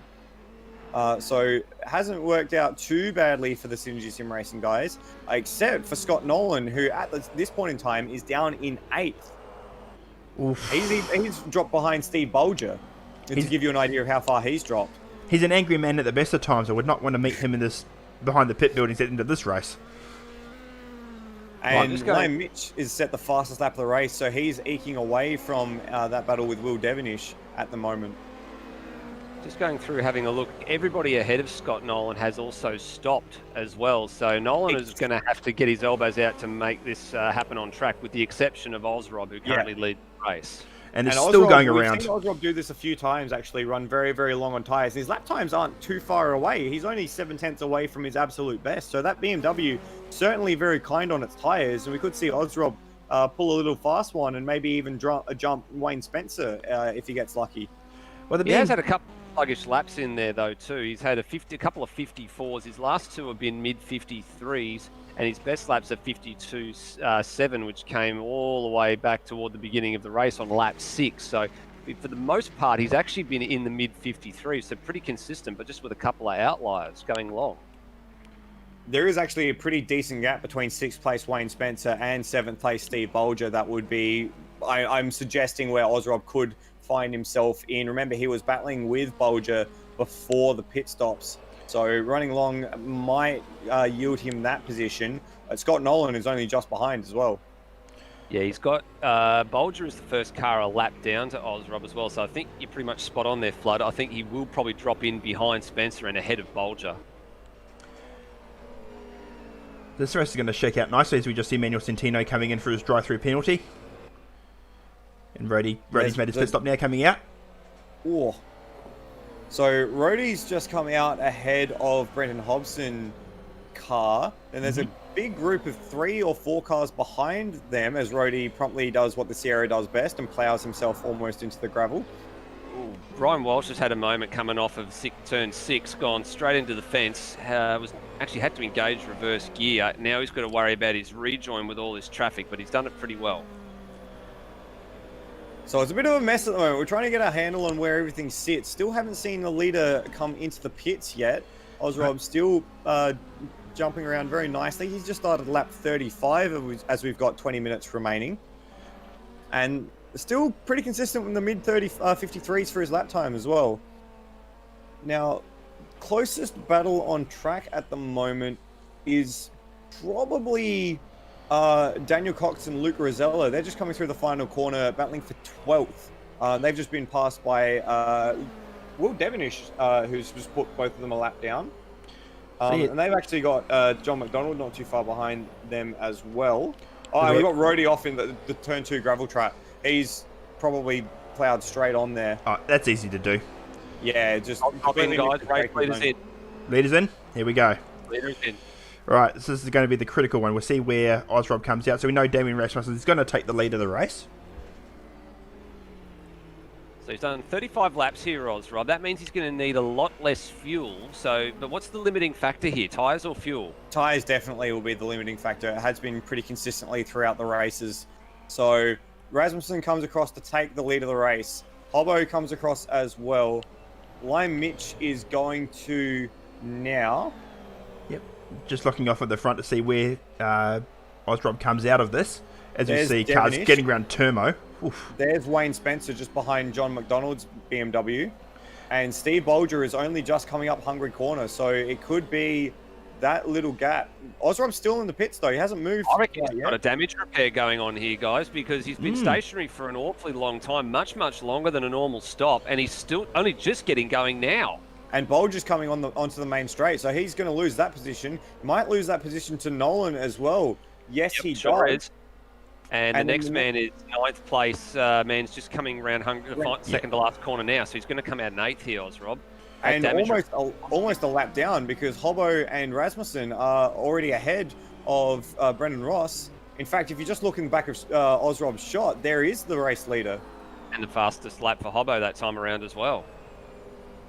I'm going back to that battle we talked about before between Daniel Cox and Luke Rosella. The Silk Cut Jag is actually looking menacing. You did it as well. You did it as well. I did too. You did it as well. I did too. Hey, we're endurance racing boys. That's what we do, right? True, yeah. As the Volvo outbraked himself through to the carousel, and actually Daniel Cox get that move done quite easily. So the Silk Cut Racing HSV now has that 12th position, but they're going to go side by side through the back section. Very willing from the pair of them, using all of the road and then some through the curbs there. And Rosella's actually rounded him up here as they go up the hill through Hungry Corner and then onto the Eastern Loop. And yeah, Rosella's got it done. Meanwhile, the number 50 gets himself involved as well, trying to lap these guys. And there's John McDonald behind everything as well. He's going to join into this battle, make it a 3-car. Guys, sorry just to cut you off there. Damien Rasmussen nearly got wiped out by Ozrob at turn 2. I was keeping an eye on the gap that Hobbo was starting to eat into Rasmussen. He'd taken 1.1 seconds out of him in the last 2 laps. But the race leader very nearly got wiped out. I'm just bringing that up on a replay now. Oh, what was Ozrob doing? I think that's just cold tyres, cold brain coming out of the pits there. It's very, very close. He slammed on the anchors and almost made contact there. Very lucky that there wasn't contact between the BMW and the race leader. Speaking of contact, Devonish making contact. Yeah, that's where I was going to draw your attention to. They've been caught in the traffic. Lime Mitch had a really poor first sector, and I think he must have got held up in some traffic or made a mistake because he had a lot more of an advantage than he does right now. Yep, as you saw Brock Harvey just take his second stop of the race. Yeah, so I think Brock was committed to a 2-stop from the beginning as Glenn Miles gets a penalty for speeding in the pits. So we'll see where Brock slots out. Remember, he had a pit lane penalty as well, so his pace has been maybe a little misrepresented by his position at the moment. Just waiting for Will Devonish, our championship leader, down in 4th place. Still been a solid recovery drive from him. And that could very easily become 3rd, as we've got Brandon Ross off on the exit of the Eastern Loop. Yellow flag was out. It's now been cleared. There's Rossi just off the edge of shot there. Yep, staying well away from these guys. Coming through the final corner. Ooh, don't know if it was just a bit of lag on my screen, but it looked like Lime Mitch had a bit of a moment as they're using Manuel Santino as a bit of a drafting aid. That's willing, boys. Sierra is pretty good as a drafting aid if you had to pick one. This is true. He actually manages to maintain that position. He's got Brian Walsh next to navigate. Just quickly, Brendan Ross actually lost the position to Scott Morrow there as he went off, but Scott Morrow has come into the pits immediately afterwards. So 2-stop for the Commodore of Scott Morrow and of Brock Harvey. Now, who else was in very, very early on in the piece? There was about 4 cars that came in with, I think, before lap 20. So there's at least another 2 cars that were committed to the 2-stop strategy that we're expecting to come in the next couple of laps too. One of them could have been Glenn Miles. He's done his drive-through now, so he's done the second stop. Yep. And remember, Luke Joyner had that damage from the first lap, so I think he came in 1 or 2 times early on. Yep, that'll be the second one then. So he's all the way down in second. Sorry to cut in. Will Devonish has sent it down the inside of the carousel this time around, and is actually going to get the move. Is he going to get the move? And yes, he is at the end. Great move from Will. 100. How's your driving? Pretty damn good. He's got traffic to navigate though. There's Glenn Miles and Scott Morrow is up the road from him. They catch that traffic, and there's Termo just ahead of Morrow as well. So if they catch that traffic at the wrong moment, that could very much compress these two back together again. And as they come through Eastern Loop, not ideal where they've found them. You don't really want to be encountering people down the back stretch there as they come onto the main straight. How they get through it pretty nicely in the end. It actually worked out pretty well, because now Devonish can just sit in the draft of Morrow as they go down the main straight and not worry too much about the car behind. This is a familiar number for Lime Mitch, isn't it, Flood? Yeah, if you caught our GT3 Sprint Series broadcast last night, Lime Mitch was competitive in both races, but managed to only just grab 4th in each one, missed out on the podium by the skin of his teeth. So 4th again at the moment for Lime Mitch, and just off the podium for the moment. And I'm sure he's had lots of duck in that series, has he? No, not yet. I was going to say not yet, I believe. I'm sure he's had a lot of 4th places in this series as well. Wasn't like last season he was leading the championship and only finished 4th.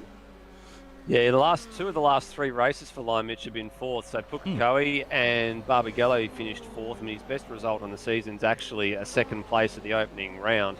Outside of that, he's had a 5th at Simmons Plains, an 8th at Winton, and a 10th last time out at Adelaide. So a mixed bag of results, but only the single podium for Lime so far. He's going to try and open his account again. Had a bit of a significant look at Devonish there, but didn't quite get it done. And can you believe it, lads? We've got 12 minutes remaining.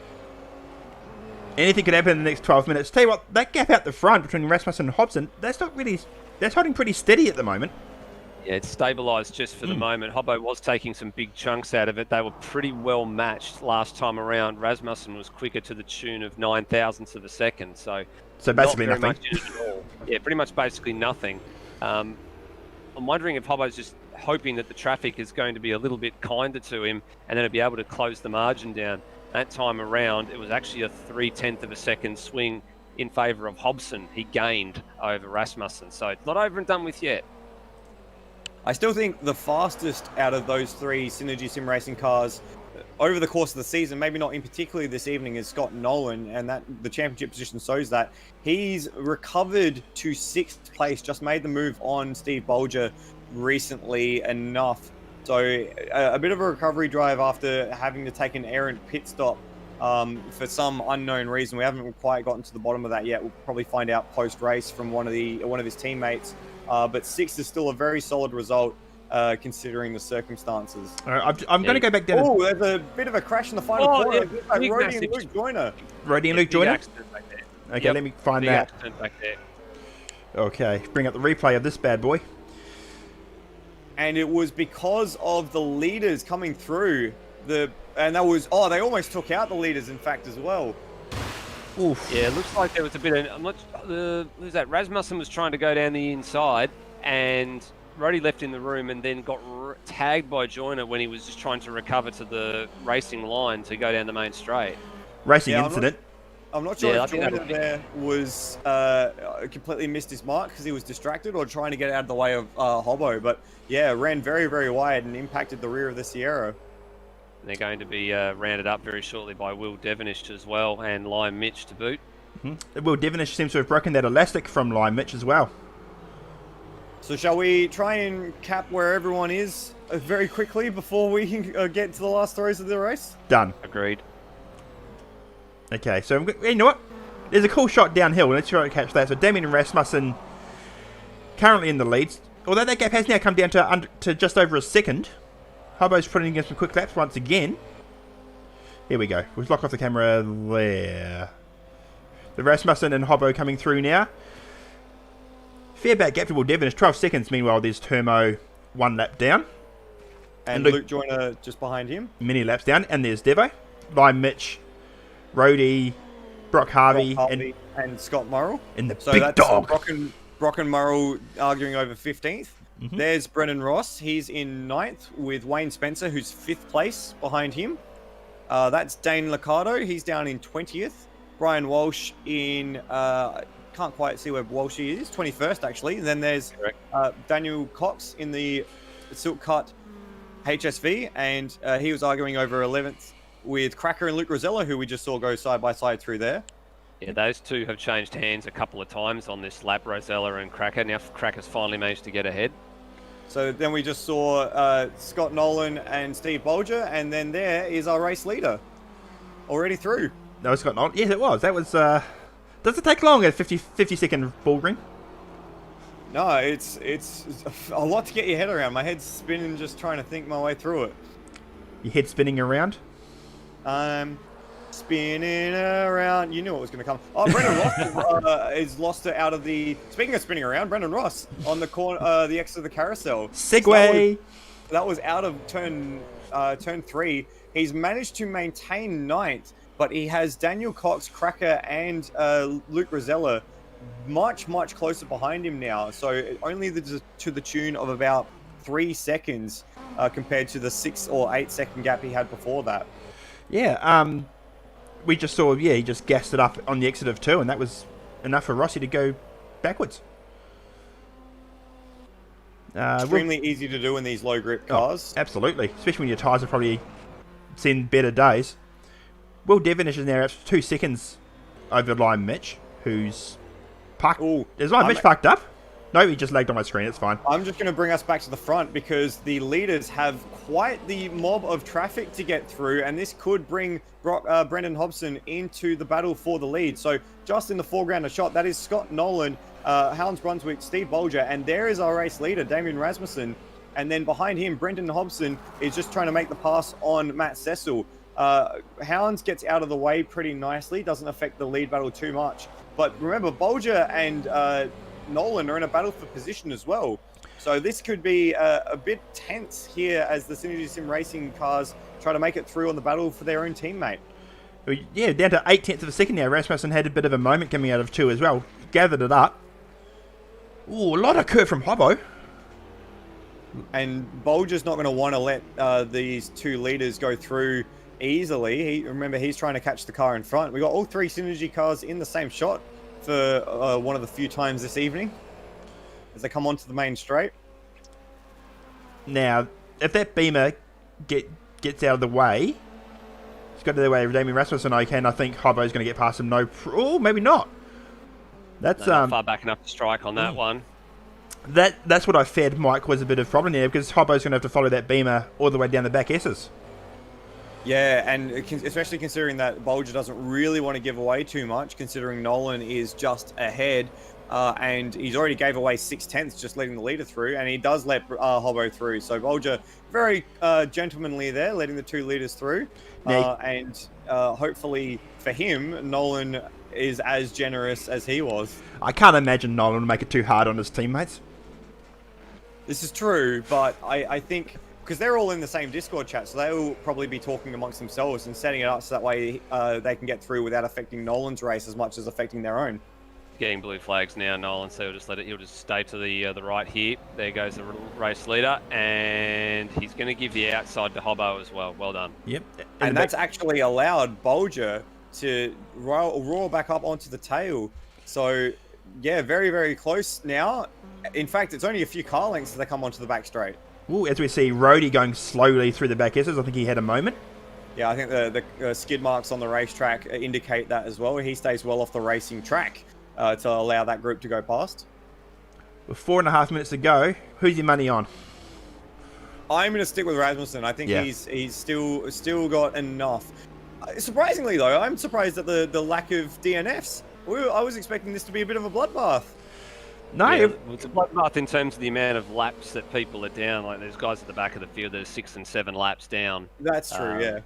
They've probably toured the lane a few too many times as well for other infringements. But yeah, the very, very low number of non-finishers. So that's a really, really good positive to take out of this race. as we So see... the top... Go ahead, Kiwi. I was going to say, as we see the top 2 just rounding, coming into turn 2 with Oh, the yellow... Rasmussen's around. Sorry, guys. Rasmussen got into the back of Brian whilst Hobbo's had to take evasive action. So too is Bolger and Scott Nolan. The race leader is stranded in the middle of the track. He's still in second for the moment. There is Will Devonish, and he comes onto the scene and just sneaks through. Oh! And there's Lime Mitch. Can Rasmussen keep Lime Mitch behind? Not quite. So Rasmussen down to 4th. There's a significant gap back to Wayne Spencer, so he should be able to hold that position. But that was very hairy for a few guys there trying to get through past Rasmussen's stricken HSV. I'm just going to the replay now. I don't think he judged the speed that the Mustang was travelling at going up through turn 3 and just thought he was going to go a bit quicker and just didn't let out of the throttle, got into the back of him and then turned the car. I was going to say, did he even see the Mustang? Because it was over a blind crest, but man, that's massive. Right behind him. He was right behind him going up and over the crest. That was what threw me. The closing speed was massive. And it's the worst possible spot because there were so many cars that had to take evasive action. How Hobbo avoided that, I actually do not know. How And Devonish avoided it yeah. as well. That's the big one because Rasmussen was having to grab reverse so he didn't have to have that problem with the turning circle. And I reckon Will Devonish came over the blind crest and guessed. Yeah, 100%. There was no forethought in that. It was just all guesswork there. So lucky for Will, unlucky for Rasmussen. 50 minutes almost of concentration, and it was 48 minutes from the end that he's made a small error in judgment that has seen him lose the lead of the race almost for the first time in this entire race. He was leading from almost the first lap. So unfortunate for Rasmussen in what was his strongest showing in the HSV so far this season. So that's going to give Rasmussen, what, probably 3 laps to get back on the podium, right on the tail of Lime Mitch. This is going to be a tasty last couple of minutes, lads. And especially considering Lime Mitch's exploits last night, I think he'd be sick of finishing in 4th. And so willing defense from the Commodore as we've got probably 3 laps remaining. Yes, the race leader is just coming around the final corner now. So the minute and 20 odd on the clock, there will be 3 more. Yeah. As we see Rasmussen trying to go the high side around the MHRT Commodore. yeah, that's the word I was looking for. I was trying to think of the corner name, but thank you. That's all good. I got your back. Yep. And they got a little bit more traffic ahead of them as well. That's Walshy on the right-hand side of shot, and then Scott Murrell and Hans Brunswick, I think, are in a battle for position. They are indeed. And Rasmussen's going to try and make this a battle for position as well. Has a little look on the inside of the carousel, and coming through. Rubbing going on. But a lot of rubbing going on. I think the Inquiry Brunswick machine got a bit turned with. Ooh, Rasmussen with a massive moment. Manages to keep it on the island, though. Oh, no, he Not doesn't. that time. Oh, he's just coming a little unglued. Oh, it's having it hot as well. He almost drilled Yeah. Lime Mitch. He's driving at 11 tenths right now, Rasmussen, to try and steal that podium away from Lime Mitch. They had a lot of traffic to contend with. Turmo had gone off at turn 2, so he was in the thick of it, having just rejoined the circuit, as well as Murrell, Harvey, and the Acuri Brunswick car there as well. While this battle has been raging on, just a bit further back, we've got a battle for 6. Nolan, Bolger, and Ozrob engaged very, very close together, as we've got a yellow flag in the back section of track. Rossi. And Glenn Miles, who's backwards into the wall. And is that Luke Joyner over the fence? Where? On the back straight. No, yeah, there's an Rossi was off the circuit, and That is Luke Joyner on the other side of the is fence. Yeah, he is. He's had a bit of a moment, so that's the second time he's become stuck somewhere tonight. Actually, he got hit, it seemed, by Glenn Miles. That's why they're splayed all over the road there. Yep. So the final lap is now underway. Brendan Hobson, an unlikely victory, but he'll take it anyway. Much needed for his championship hopes. Yeah, absolutely. Unfortunately, his direct championship rival, even with that spin, is currently in second place. So Devonish doing his absolute best to limit the damage here, and he's done a great job of it. Yeah, he's had a big get-out-of-jail-free card tonight, hasn't he? He's had a few things fall his way, some activity into pit stops and that, although Rasmussen's just nailed Lime Mitch into turn 2. He's got the pass done, used the traffic as a bit of a pick. Oh, that was an interesting move in the end by Rasmussen. He got a lot of traffic ahead of him, though. Lime Mitch has just had a bit of a nudge from Brock Harvey behind him as well. That might put pay to that battle. In fact, Lime Mitch got a bit screwed there by Murrow, and Rasmussen basically just threw it up the inside in response. But it's all immaterial Harvey. now. Big dive from Harvey on Scott Murrell behind them as well at turn 6. And as that's all gone on, we've had Brendan Hobson cross the line And to Lime win Mitch the race. and Lime Mitch has just run wide, and Rasmussen's going to finish third. Wow.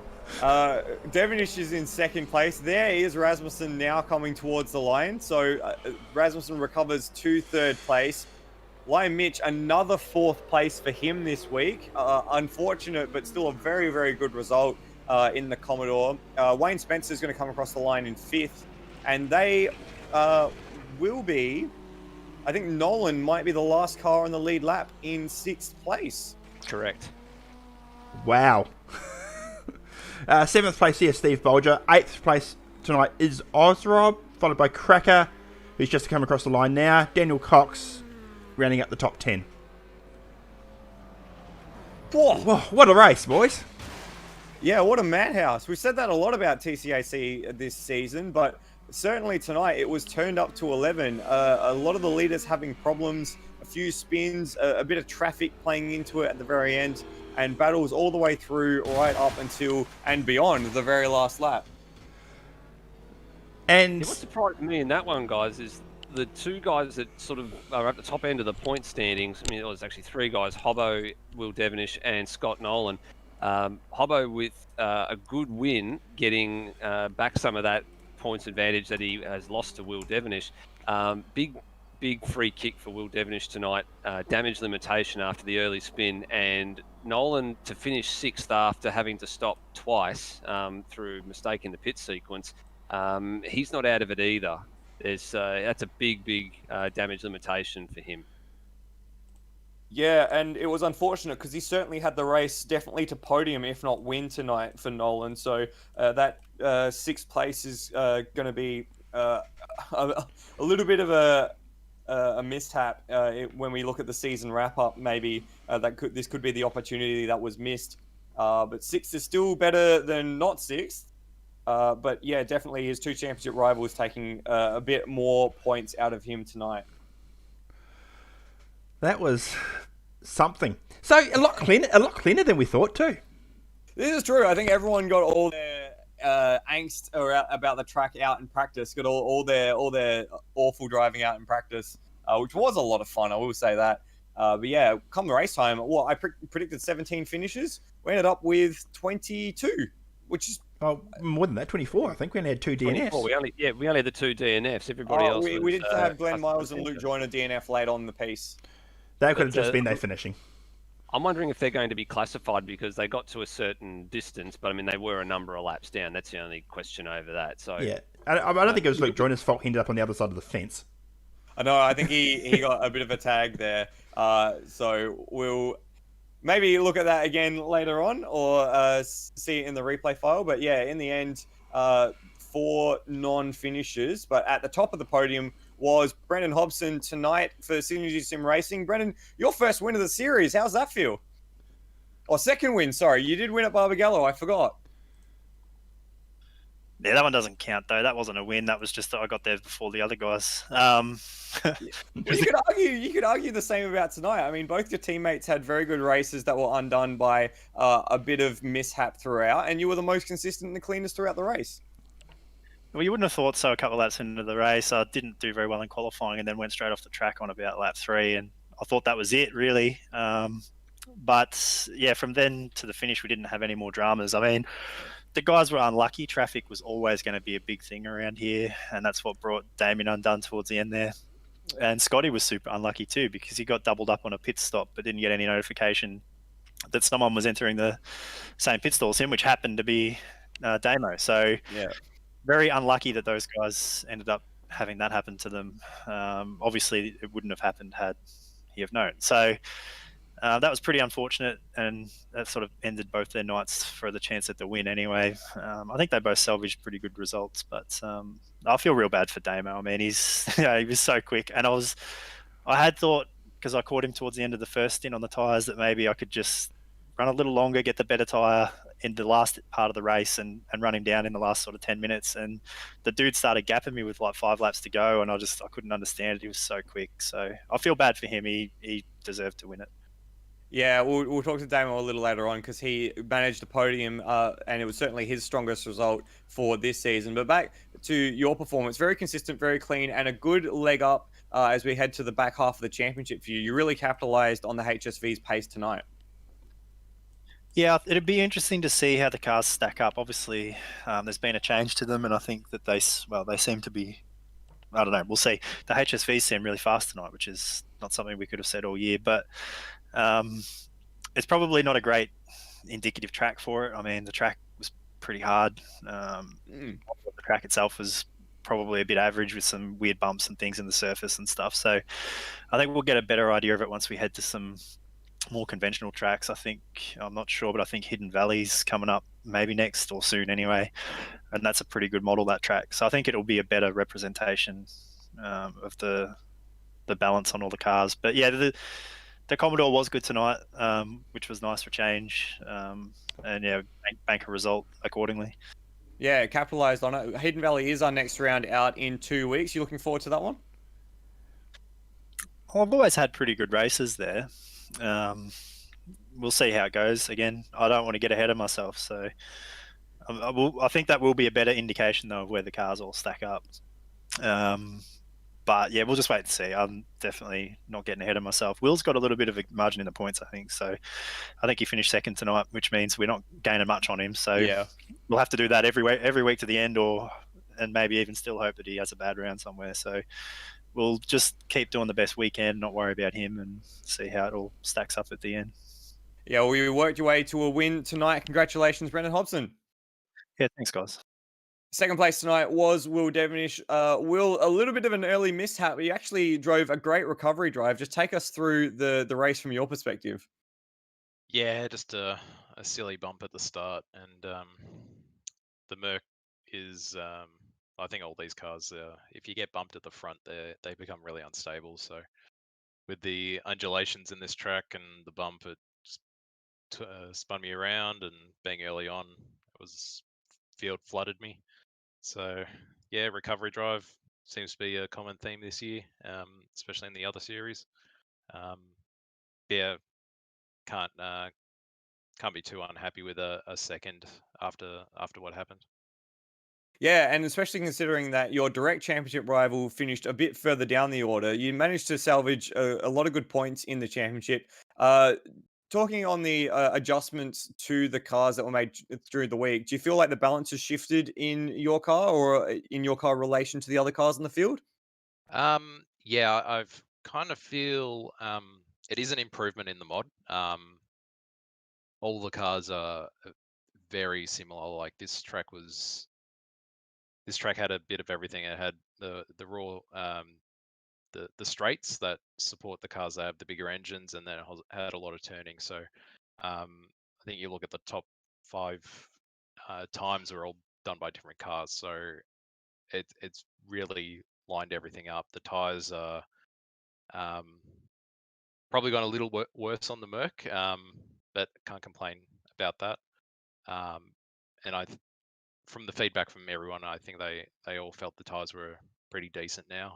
There's a little bug in the Nissan, which will get fixed, but besides from that, yeah, I think the tyres and the cars are like bang on even now. Awesome. Now, looking to the tail end of the championship, we've got Hidden Valley next, then Sandown, Eastern Creek, and Oran Park. How do you think your little Merc is going to go at some of those circuits, especially looking at Hidden Valley and Sandown with those long straights? Hidden Valley, I am dreading. It's not a track I'm great at anyway. And then we've got that 2K straight, which that's going to be fun. Sandown is Sandown. It's my home track. I'm going to do as best I can around there. But then, yeah, if we've got Oran Park, I think we're going to finish the season strong. So we'll see what happens. Awesome. Congratulations on second place tonight, Will Devonish. Thank you. And third place tonight, led most of the race and started from pole position. An unfortunate little moment in traffic. But Damien Rasmussen, you've got to be pretty happy still with a podium finish for tonight. Yeah, I'm not upset. I wouldn't even say frustrated. All night I was catching lap traffic. I knew it was going to be a problem. I was catching lap traffic in a bad spot, and I think Walshy tried to do the right thing, and he was just slow on the race line, and I just didn't move out to the side quick enough and just hit him in the bum. It's neither here or there. Probably more my own fault. Didn't need to do it. But good confidence with the pace I had. That's probably the main thing to take out of it. Yeah, and we'll focus on the positives. Certainly your best showing this season. Are you finally feeling like you guys are getting a proper handle on the car? I know you guys have been talking about balance issues and not quite finding the right sort of setup for it. Have you found that setup now? It was still baseline setup, but well, I found that driving style then. I found that balance point. Yeah, and the tyre thing for this round has definitely helped a lot. That was a good change. It was just more. The biggest thing with me is consistency. I drove probably the best race I felt like I've driven since I've joined Automoblista. So I can't be too upset. I would have liked to win, and I feel really bad for Scotty. As Brenton said, I pitted, and I did request the pit, so it should have came up, but obviously it didn't, and by then it was too late. So I feel bad for Scotty, but he done a good recovery. So. Yeah, in the end, a double podium for the team and sixth place as well. You got to be pretty happy on the whole for the team's result. Yeah, absolutely. It would have been nice to one round maybe lock at the podium, but hopefully we got a couple more rounds to do that. So we'll see how we go. Congratulations on third place tonight, Damien Rasmussen. So there are your podium sitters. A win for Brendan Hobson brings him closer to the lead of the championship. But it is still Will Devonish who actually extends his championship lead from out to 13 points. I've actually just gotten updated results from Scott Nolan. And it's actually only a 3-point gap now between Devonish and Hobson. That's with the drop round included. So 13 points overall, 3 points with the drop round included. It's getting very tight at the top. With 5 rounds to go, this championship is still anyone's. In 2 weeks' time, we're going to Hidden Valley, which will be a great little ball ring, and then Sandown, Sydney Motorsport Park, Oran Park, and then someplace Bathurst. I don't know where that is. That'll be a very, very big one in these cars.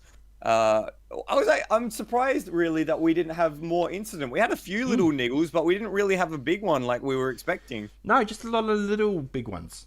As opposed to one. I mean, the way they started, I thought turn 1 was going to be an absolute schmozzle, but only a few cars got involved in that. Like Matt Cecil, he made about 8 spots off the start, then got punted. Poor Matt Cecil. Yeah. On the whole, though, good results. We've made mention of the top 3. Lime Mitch just missing out on a podium once again. And I want to just shout out to Daniel Cox, up 6 positions from 16th into the top 10. That's a very, very good result for him in his brand new liveried car.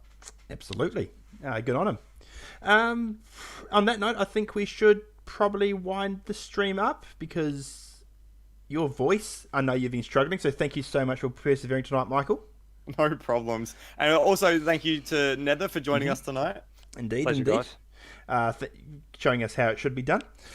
And also for the graphics as well. Thank you for Brock, as always, for the mod package and all the work that goes into that. And if you're fans of Endurance Chat, let's keep an ear out for our new podcasts that are coming up the next couple of weeks. With Le Mans coming up, it's our time of year where we really shine, or pretend to know what we're talking about. We'll say shine. We'll just leave it at shine. Thanks. Leave it at shine. We will.